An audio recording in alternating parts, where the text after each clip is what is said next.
Welcome. My name is Omar Brownson, co-founder and CEO of gthx. I'm delighted to be with you today as we practice gratitude together. Gratitude makes visible what we value, what we take for granted, we make invisible.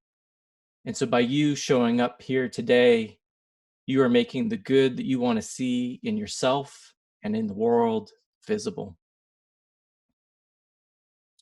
Today's practice is naming your pebble. We all have that pebble in our shoe, that difficulty.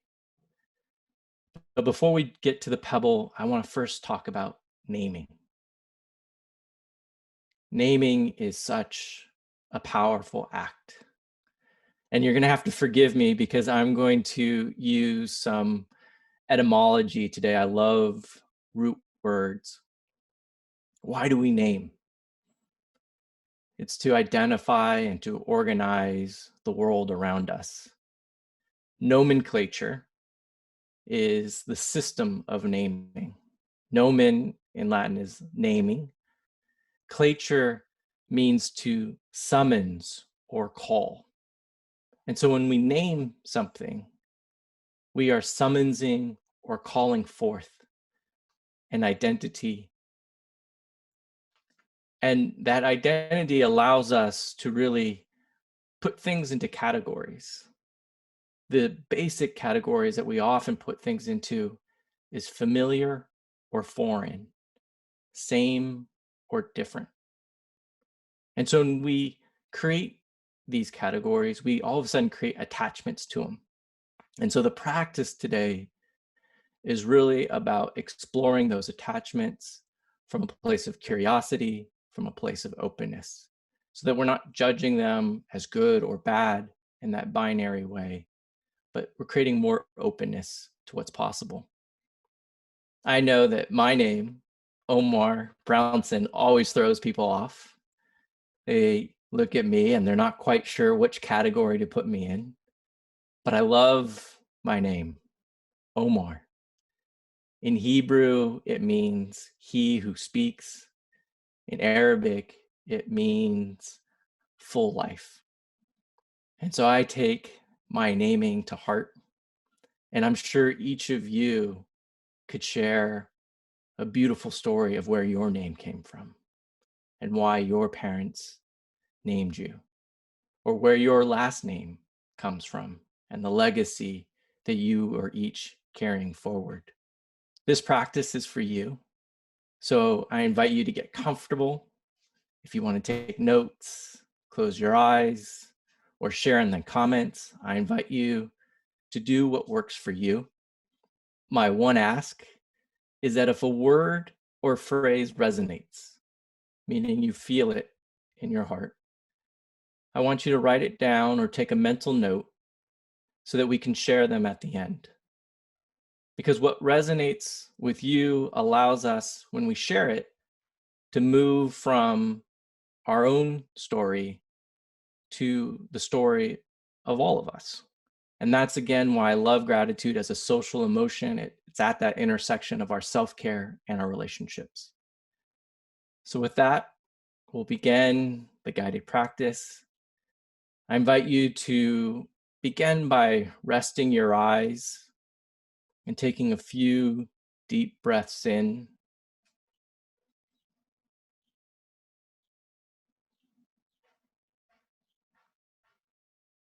I want you to try to breathe deeply through your belly first, and then up into your chest.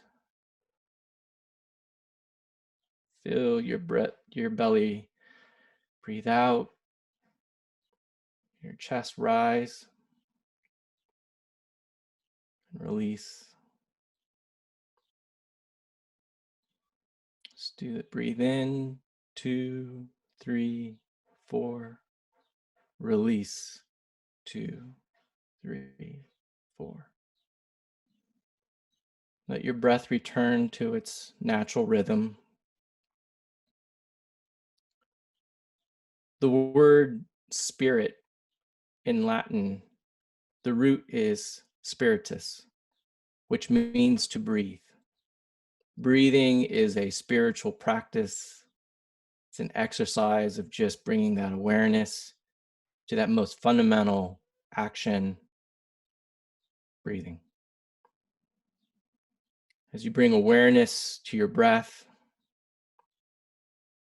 I invite you to think back over the last 24 hours from yesterday afternoon or evening when you went to sleep to when you woke up this morning to this moment.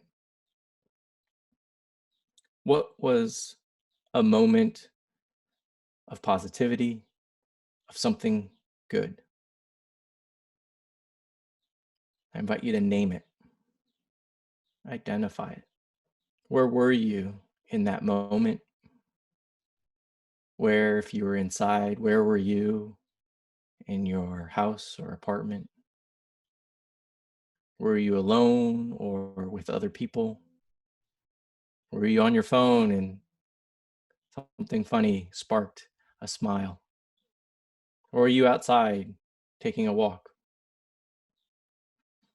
I want you to really place yourself in that moment where the light is coming in.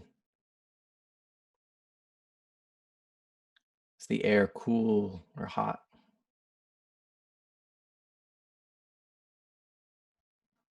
Really feel that space. Now, from that place of gratitude,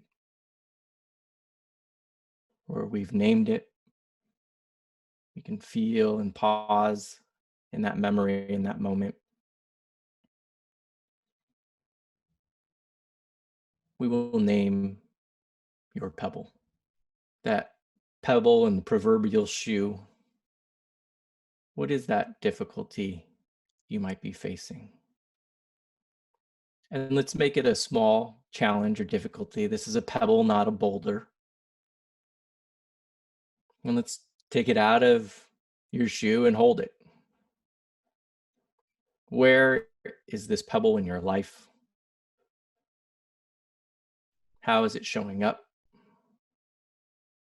Is it in your actions? Is there a challenge or difficulty of how you're moving in the world? Is it in your thoughts? Is it a negative thing that is nagging? Or is it a feeling or an emotion? Neuroscience shows that if we want to change how we show up in the world, we don't have to change our thinking because our thinking is actually driven by our feelings. And our feelings are actually driven by our raw emotions. And our emotions are actually driven by our physiology. And what drives our physiology is a combination of our breath, what we eat, how we sleep, and the small practices that we have in our lives, like practicing gratitude. So when you look at that pebble, see where is it lodged? What is it holding you back from? And can you give it some distance?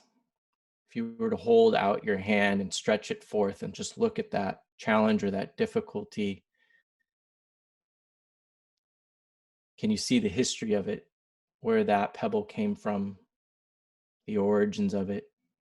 Can you see that maybe some of the rough edges have already been sanded down? Because from this place of curiosity and openness, and when we can name those challenges, then we can create some distance and not react so quickly to that feeling, that thought, that emotion. If you have used our app, you may have seen my story around accepting my buddy, the unknown. The unknown has long been my pebble, that sense of uncertainty. And a couple of years ago, I started to name that pebble my buddy. And so whenever my buddy showed up and I knew I was facing uncertainty, all of a sudden, instead of trying to control my friend, I could just accept my friend. I didn't know what was going to happen with my buddy, but by accepting my buddy, I just knew that we were going to move forward together. And so I invite you in this moment to name the challenge and to give it a name that can maybe be associated with a friend. Today's practice around naming, as I mentioned, began with just the act itself of naming. And so I invite you to think of a family member, somebody who shares your name, whether it's a mother or father, brother or sister, aunt or uncle, a cousin. I want you to hold that person in your thoughts and just send them whatever appreciation that you might have for that person. A shared memory, a shared history. And if you can go further back to a grandparent, a great grandparent, or if you've done some of the research, how far can you go back and think about all the people that have come before you so that you can be here in this moment and just send them your deep appreciation. Now, I want you to imagine someone whose face is familiar, but you don't know. You don't know their name.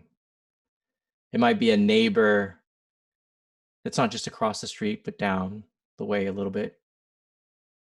If you saw their face, you would wave, but you might not know their name. Maybe it's a delivery person who regularly comes by and you don't know their name, or somebody at the grocery store. Imagine that person who's familiar, but you don't quite yet know. I want you to send that same appreciation that you might have for someone in your family or extended family to this person who is familiar, yet also a stranger. What I love about gratitude is that it's a reminder that we are connected to something bigger than just ourselves. And so when we pause to notice the good in our lives, we give ourselves the opportunity to feel that emotion that drives our feelings, that drives our thoughts, that drives how we show up in the world. When we can acknowledge the difficulties not from a place of reaction, where sometimes emotions are mental shortcuts. And so since emotions are mental shortcuts, we can be quick to react. And when we try to rewire our brains with the practice of gratitude or mindfulness, we're creating these new pathways so that it becomes easier to connect to the positive than the negative. And then lastly, we just are reminded when we give thanks to someone else, we are seeing them and we too are giving ourselves a chance to be seen.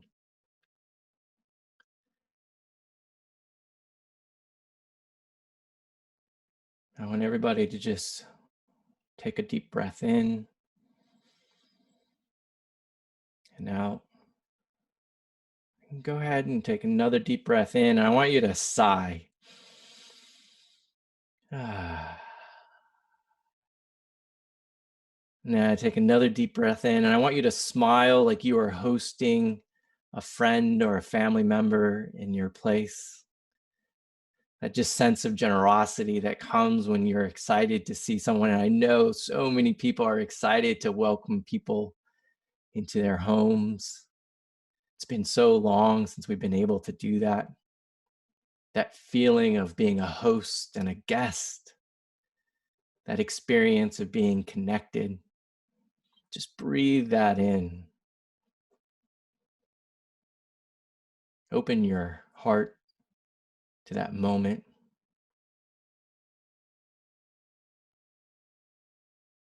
I just want to say thank you so much for being here.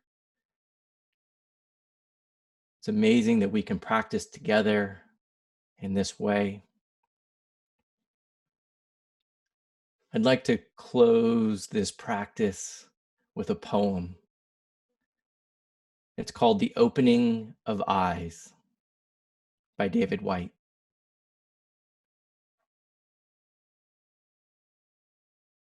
That day I saw beneath dark clouds the passing light over the water. And I heard the voice of the world speak out. I knew then, as I had before, life is no passing memory of what has been, nor the remaining pages in a great book waiting to be read.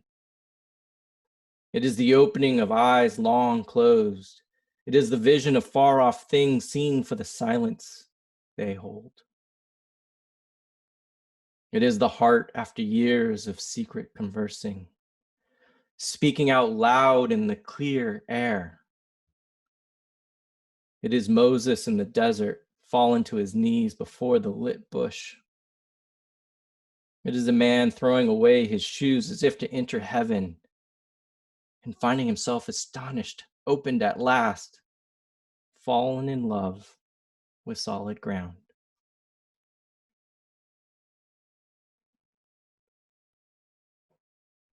Gratitude is that solid ground. And with each thanks we give, we create more ground for us to stand on. Next week, I'm hoping to have a dear friend, Alex Dorsey, join us on this Zoom. She has just tremendous practices that she starts at 4 a.m. every day to really set herself the space that she needs to move in the world in the way that aligns with her intentions. And so we're very excited. I'm very excited to have her join us. If there are topics or issues that you would like us to cover in the future, please share them either in the chats and comments, send us an email. We love hearing from you. Certainly love seeing all the posts in the public journal. Thank you so much for joining today. I appreciate you being here, and I want you to thank yourself for being here. Take care.